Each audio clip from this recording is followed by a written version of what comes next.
Hello, and welcome to another trigger tutorial. This one is going to cover globals. However, before we start, I need to introduce you to a concept called variables, which is what globals are going to be using. Variables represent a name identifier in which some data can be stored and then read again at a later time. Different variables can hold different types of data, which can be useful for different circumstances. Age morphology supports several data types. I'm going to go through them now to show you what they are. The first one is called bool. This represents a true or false value. Think of it like a switch. You can either have the switch on or you can have the switch off. You can't have any other value. Second, we've got int, which represents a non-decimal value, such as 2, -5, 573, whatever. It can be a positive or negative number, but can't have a decimal. The third type is float. This represents what is known as a floating point, or for most intents and purposes, this basically represents a decimal value. Age morphology supports decimal values up to 6 decimal places. So you can have 3.5, 7.0, or 0.00001. These values, as I say, any value that has a decimal in it. The fourth type is string.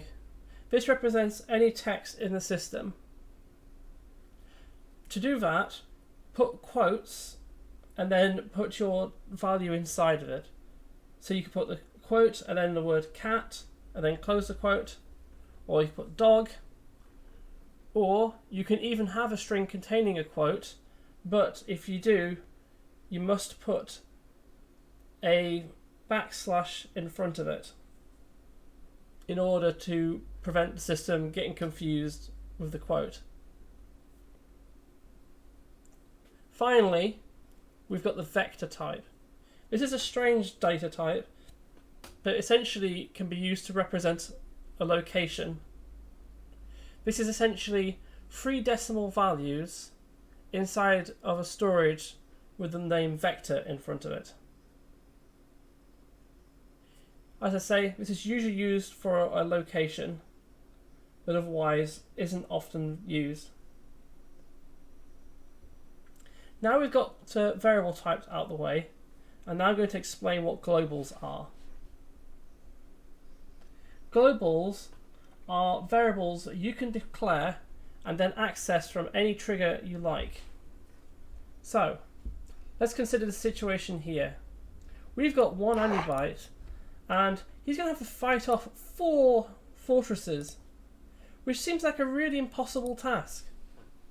However, a friend has been nice enough to provide us with supplies, providing we know the password. Let's have a look at the triggers. So the first thing we've got is a special trigger we've declared, which does not need to be set to active, which I've called globals. This will declare all of the globals that are going to be available for other triggers to use. So let's have a look.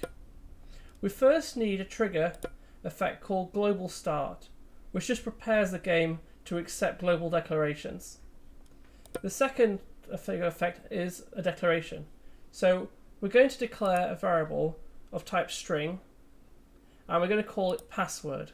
And at the moment, we're going to give it the value of dog. This means that whenever we have the identifier password used somewhere, the game will see the value dog. Now, let's have a look at the trigger effects using it. First of all, we've got a trigger called power, which if it contains, we've got a chat, which if it contains the password followed by the word power, it will activate. Now note that the text field is a string, so we need to put a quote and a plus to break out of it and join in our additional string of password. and then join it with the rest of the text. This basically makes the game, it turns it into one long string containing the password plus the word power. And here for the effect, we're going to grant some tornadoes. We've got a second trigger, which similarly, we've got another chat contains, which also expects the password, but instead wants the word unit after it. And here, we're going to grant ourselves a load of Osiris's. Let's give this a try. So let's put dog power, and there we go, we've received some tornadoes. And let's put dog unit, and we get a load of Osiris's. Hurrah! We are saved. Now, let's consider that someone sneaky came in and wanted to change the password. In other situations, you would have to go through every single trigger that used that password and change it. However, because we've used a global, it has been defined in a single place that we can access. So all we have to do is go into the global here, into declaration, and change the password from dog, say, to cat. Now, every single trigger that uses it now will see the new value of the password. So let's give that a try. Dog power. As you can see, the password no longer works, but we can put now cat power and get the value, and cat unit and get the Osiris's. As you can see, it's changed it everywhere.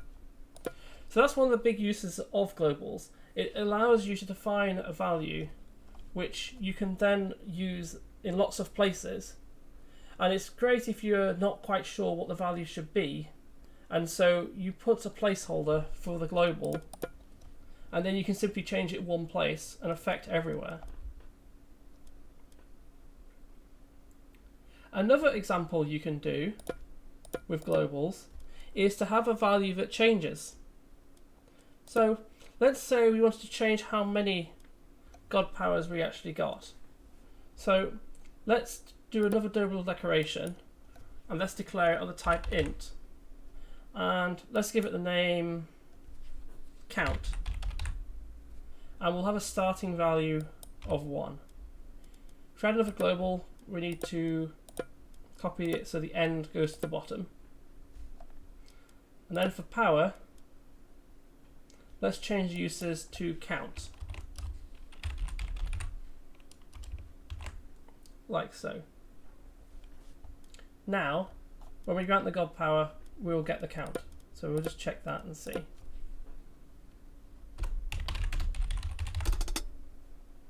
Okay, that didn't work.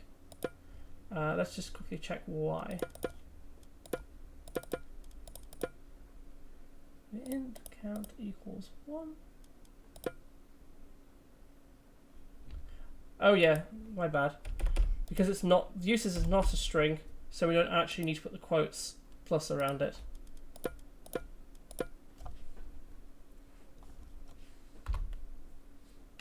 Okay, let's try it again. Yeah, there we go.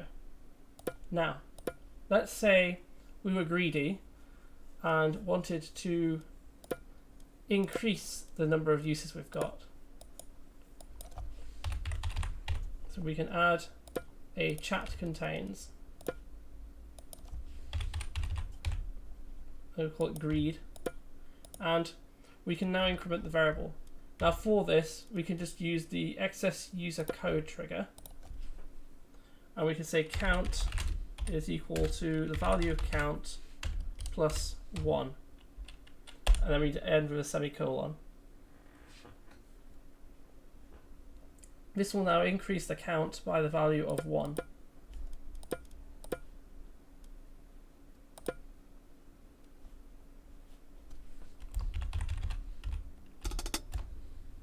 Put greed in, and cat power. And there we go. We get 2 tornadoes instead of 1. So globals can have values that change over time. And some of you might be familiar with this, being it's quite similar to Quest Vars. The main difference being is that you can now support other data types other than floating point, which is what you're used to, such as strings. One final thing to note, you might have noticed when I was doing this tutorial that there is a warning or info that explains that this trigger must exist before anything that uses it.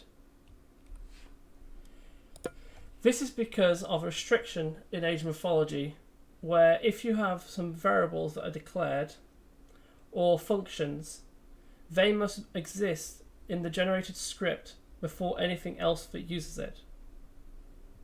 Age of Morphology orders triggers by the point which they are created, not by the name.